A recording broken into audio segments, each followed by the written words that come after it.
Hi there, Smart Driver, talking to you today about drinking and driving, something that most of us don't do, but is still a significant factor in many of the traffic crashes in the United States. To give you some information about that and help you to become a safer, smarter driver. All right, so talking about traffic safety in the United States, continuing on with the presentation, the theme that we've been having for the last 3 or 4 live streams here, the podcasts as well, for people watching the podcast. We're talking about traffic safety in the United States, and we're talking about the role of drinking and driving. And one of the things that consistently comes up in terms of drink driving is they're talking about speed in the United States of America. And I have another theory about this, and I'd be interested to get your feedback on the thinking about speed and how speed is shaped in the United States of America. Because I had some comments on the initial presentation podcast that I did about why traffic fatalities are so much higher in the United States of America as opposed to in Europe.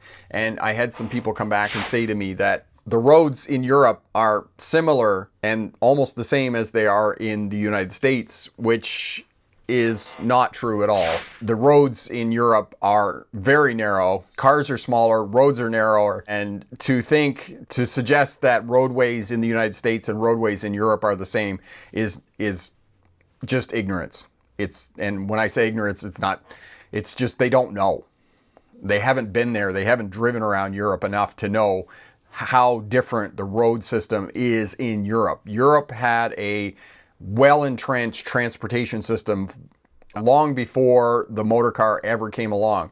The United States of America, on the other hand, grew up with the motor car. This is a country that built an interstate system in the 1950s to specifically accommodate cars. And Los Angeles is the perfect example of a city that grew up with the motor car.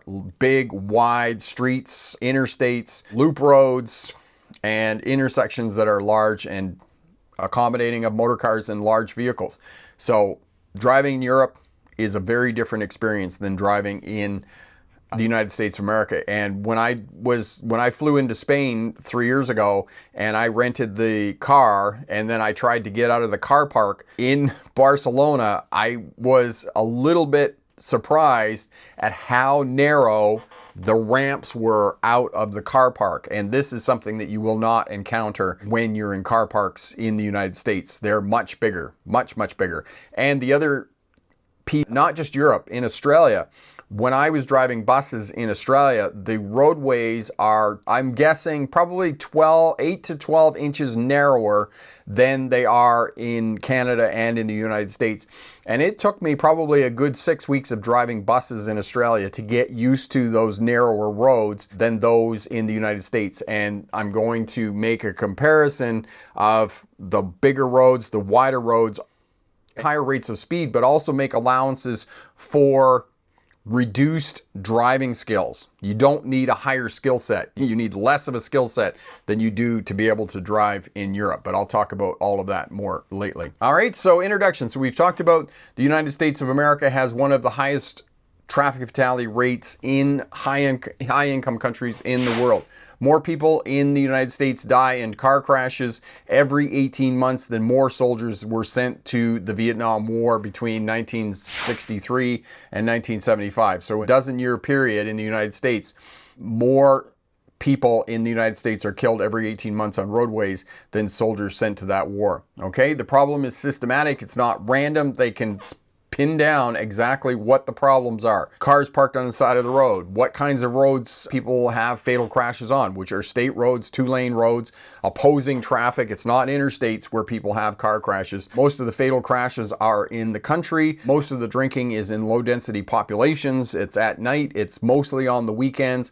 And it's males for the most part, 3 to 1, and it's young males that are drinking and driving, okay? So focus today is on impaired driving and its impact on the fatality rate in the United States of America. All right, the scope of the problem, approximately 43 to 45,000 people are killed every year in the United States of America. There's 500,000 injuries related to traffic crashes in the United States of America, and it's double that of most other countries in Europe and Japan and other places in the world. You can see countries with much lower rates: Sweden, Germany, the United Kingdom, Japan, and we talked about this. Corey will put up the link for that presentation about why the US has a higher fatality rate. The United Kingdom, again, narrow roads, smaller cars, more strict driver education and driver licensing programs, more policing, higher cost to earn a license and the cost of getting a car and insuring it and parking it and whatnot. Japan, all these places, it is not part of their national ideology of freedom to have a car in these countries compared to the United States of America. So key factors of why fatalities are so high in the United States of America: road design and driver behavior in combination with high rates of speed, larger vehicles, and this comes back again and again in terms of fatalities in the United States, that there was a move to sport utility vehicles in the 1990s. Many people bought sport utility vehicles to be safer when they're driving. The problem with sport utility vehicles and large pickup trucks is that you as the vehicle occupant are safe, but other people on the roadway are now at more risk of being injured or killed in a crash when there's an SUV involved, and say, for example, the other vehicle is a Ford Fiat, a small car. More time spent driving. Americans drive more miles per population than other countries in the world. They don't have alternative forms of transportation. Contrary to Hollywood depictions of people walking and taking taxi cabs in the subway in New York City, outside of urban centers, most people do not take public transportation. Most people will drive, and there is also a culture in the United States of America that people will spend tremendous amounts of money on a vehicle, but they will live in a shack, okay? Spend very little money on their home, their living, but they will have the greatest car that you can buy sitting in the driveway. And my thinking about that, my professional opinion about that is that most people don't come to their house, but they do see them driving their car, and it is a sign of social status within where you work and your socioeconomic circles. Okay, driver behavior. People have a belief in the United States of America that driving is part of their personal freedom. It's not a right, as it is in other countries where you earn that right and that privilege to drive. And alcohol impaired driving is one of the major causes contributing to the traffic fatalities in the United States of America. Okay, vehicle size and risk, and I love this picture. This is exactly what has happened in the last 30 years, and I can park it beside a new 2026 Honda CR-V, and the new Honda CR-V would be exactly the same as in this picture of two vehicles, the exact make and model, 30 years apart. Heavier vehicles, greater crash force. The result, there's more danger to pedestrians in smaller vehicles. And of course, the academics have got involved in this, and you can see that it is the lower socioeconomic hierarchy of society in the United States that are the people that are suffering the most in terms of pedestrian deaths, because people that are middle class and higher class, they all drive. It's lower class society that takes public transportation and is forced to walk. Increased fatality rates in collisions because vulnerable road users are at higher risk, and this is the other reason why in the United States of America most urban speed limits are being reduced to 20-25 miles per hour. The statistics for that is the closer you get to 40 miles an hour within urban centers, the less chance a pedestrian has of surviving that crash. The closer you get to 20 miles per hour, which is 30 kilometers an hour, there's almost an 80 to 90% chance of survival for the VRU, the vulnerable road user, that they will survive that crash. And this is the reason why they're reducing urban road speeds in the United States of America. History of traffic crashes in the United States in the 1960s. Ralph Nader wrote Unsafe at Any Speed. There's some history about this. It's controversial. Some people believe that his accusations against the Chevrolet Corvair were completely unfounded. Other people are like, yeah, The cars were unsafe. There's no doubt about it. The most significant safety risk that he put forward was the Chevrolet Corvair. If it got hit on the front end, it did not have a breakaway steering column. All the cars today all have breakaway steering columns. And if it got hit on the front end, the steering column would be shoved into the cabin of the vehicle, usually catch the driver underneath the chin, and then it would break their neck. Now, people say that this isn't true in the information that he put forward. I'm not here to come down on one side of the argument or the other side of the argument, but I can say this definitively. This book, Unsafe at Any Speed in the 1960s, well, it was published in 1965, released in 1965, brought forth automotive safety technology that we now look for when we purchase a vehicle. Airbags, seatbelts, breakaway steering columns, protective glass in the vehicle. All these automotive safety features are something that we now look for in vehicles. But in the 1960s, none of these were available until Ralph Nader shed the spotlight on the lack of safety features in motor vehicles, okay? One for the road, drinking and driving. Gravel running. My parents used to gravel run. They'd go out on the gravel roads on the weekend and they drink and they drive around and just have fun and get drunk. And that was part of driving culture in the 1960s and 1970s and well into the 1980s. Okay, no seatbelt use. 1970s, early 1970s, we brought in seatbelt laws. I'm old enough to remember. I just kind of remember I was 6 or 7 at the time, and they brought in the seatbelt laws here in Canada, and my parents sitting at the dinner table talking about the fact that they were never going to wear a seatbelt. However, traffic laws, enforcement, and passive alarms brought drivers around to wearing seatbelts. But what was the biggest factor in getting people to wear seatbelts was the children of those parents in the 1970s and 1980s who grew up wearing seatbelts and were strapped into car seats and whatnot, that by the 1990s you got 92% use of people wearing seatbelts because you had an entire generation of people that had grown up in cars wearing seatbelts. So the children of the parents, when the laws came in, were the people that influenced the change to high seatbelt use in cars. Think of it kind of like the marketing of McDonald's in the 1970s and 1980s. It targeted the kids, and then the kids would pester the parents, and then the parents would take them to McDonald's. MAD, as I said, 1980s with Candy Lightner. She started the MAD Foundation to try and bring attention to the atrocity of people drinking and driving and the number of traffic fatalities were resulting because of that. Okay, alcohol impaired driving. 1 in 3 fatal crashes involve alcohol, mostly at night. On the weekend, if it's a fatal crash, it often involves alcohol. It's a major contributor to highway traffic deaths in the United States, and it is one of the most preventable causes of fatalities. The other thing that they don't talk about in terms of those that are contributing to this problem, most of these people are recidivists. These are the people that are drinking and driving, and they are doing it all the time. It's not a generation after generation of people who are doing this as part of, drinking and driving and experimenting, which, young males are experimenting, as I talk about with young males in terms of the 4 Ds, drinking, driving, distractions, and dating. They're dealing with those 4 things all at the same time, and they don't have experience with any one of them, right? They're not offset. This is what the GLP and the GDL, the Graduated Driver's Licensing Program, was attempting to do with driving, was attempting to bring the age at which you were getting a driver's license up from 16 so that there would be this, you learning how to get distracted with your phone and driving and drinking, that you would be able to do these things at different times as opposed to all at the same time and being overwhelmed with all these things and not having experience with any one of them. Unfortunately, it doesn't happen. The effects of alcohol on a person when they're drinking, okay, their reaction time is reduced, your judgment is reduced, and your vision is impaired. You can't see as well when you're inebriated. Even small amounts reduce awareness and slow decision making.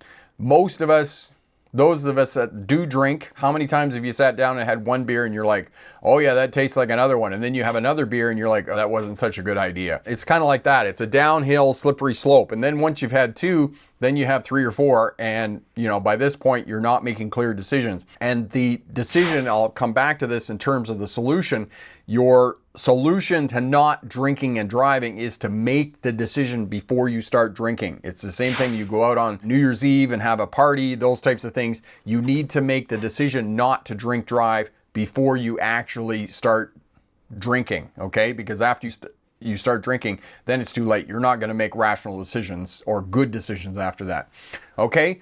High blood alcohol content effects at higher levels, risk-taking increases. So, you know, as my mom likes to say, get drunk and be somebody.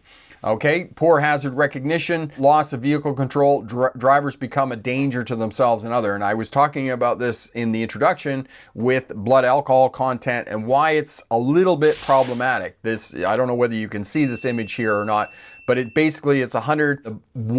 So the 100-pound male with one drink has 0.4% blood alcohol limit, the 150-pound has 0.3, and the 200-pound male has 0.2.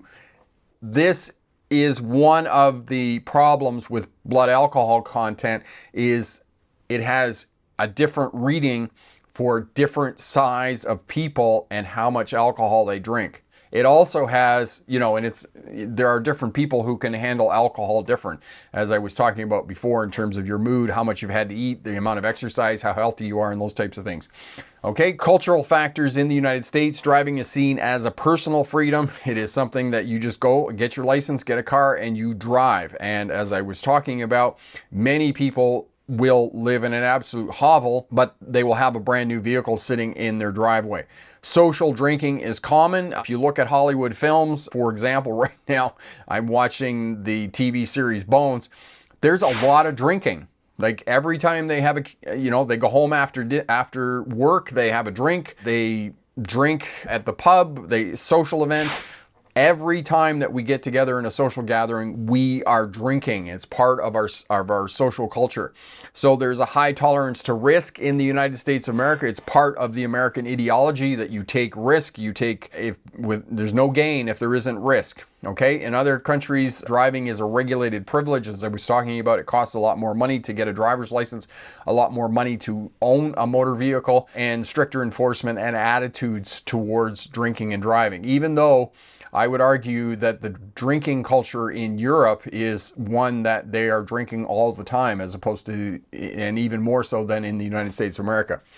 Okay, enforcement challenges. The laws vary between different states, and this is part of the problem that I find with trying to teach driving, is that every state has slightly different ideas and thinking and regulations about driving and drinking and driving that will change people's perceptions in those places, okay? Limited use of checkpoints, and as I said, checkpoints are only good for about 10 minutes now, and people are texting each other, and they have social media platforms where they're putting this information, so the police are ineffective in setting up checkpoints. Inconsistent penalties. Effective deterrence requires high likelihood of being caught and serious consequences. So if there's little chance of being caught, as I was talking about in low density populations like Montana and Wyoming, Mississippi, West Texas, then people are more likely to go to the pub, drive their truck, and then drive home because there's little chance of getting caught.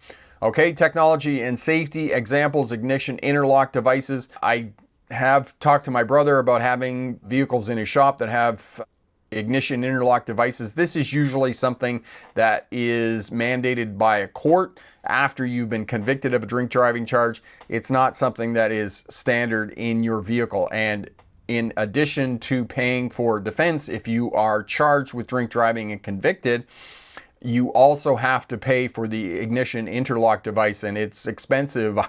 I've heard numbers of $10,000, but one of the smart drivers here on the channel or watching on the replay or listening to the podcast, maybe leave a comment about ignition interlock devices and how much they cost to have them installed in your vehicle. Okay, driver monitoring systems, limitations.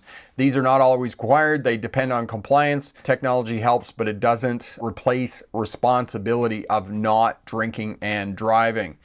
Okay, mobility versus safety, core conflict. The core conflict in driving is safety versus traffic flow, okay? How much volume of traffic can we move through a section of roadway versus safety, the number of traffic fatalities. Is the number of traffic fatalities in the United States of America something that is acceptable to the American population?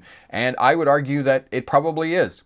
This is the number that we are willing to accept because it has been that for a very long time. And in the United States, the numbers consistently dropped by about 50% between 1980 and 2011. And then between 2011 and the early 2020s, they can't figure out why it increased significantly after that. COVID was a major factor for increasing the number of drinking, the number of people that were drinking due to the isolation of social distancing. Safety requires control and caution. Alcohol makes the conflict worse by impairing people's judgment. And I come back to the point that not drinking and driving is a decision that you need to make before you start drinking. You need to have alternative forms of transportation before you decide to drink, whether you're going to get a ride share, you're going to take transit, you're going to take a taxi cab, those types of things. Okay, system level.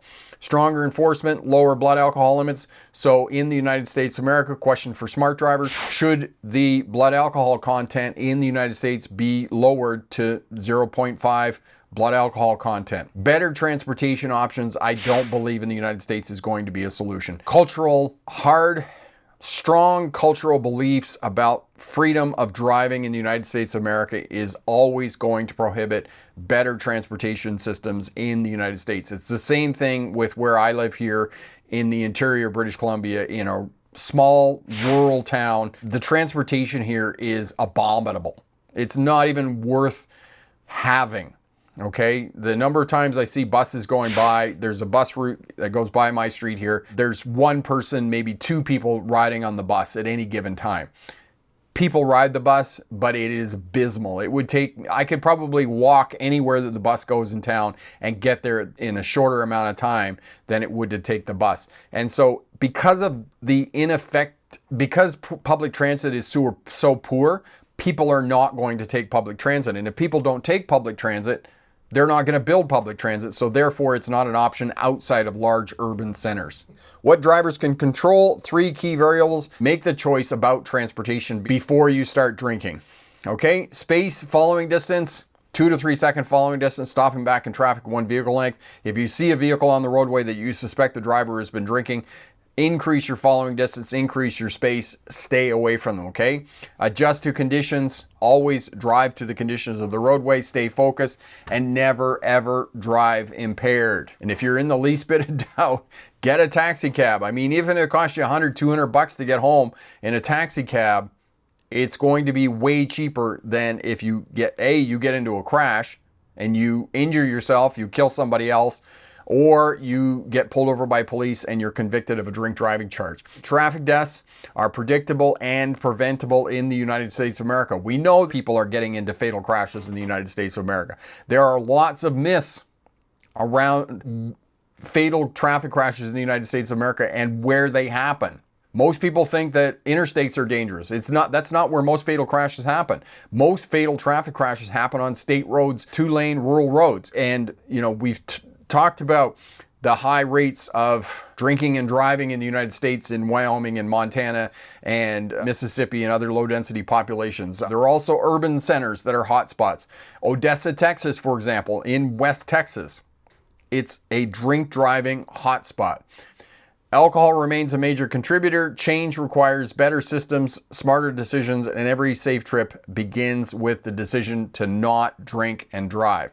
Having some alternative form of transportation before you get behind the wheel of the vehicle.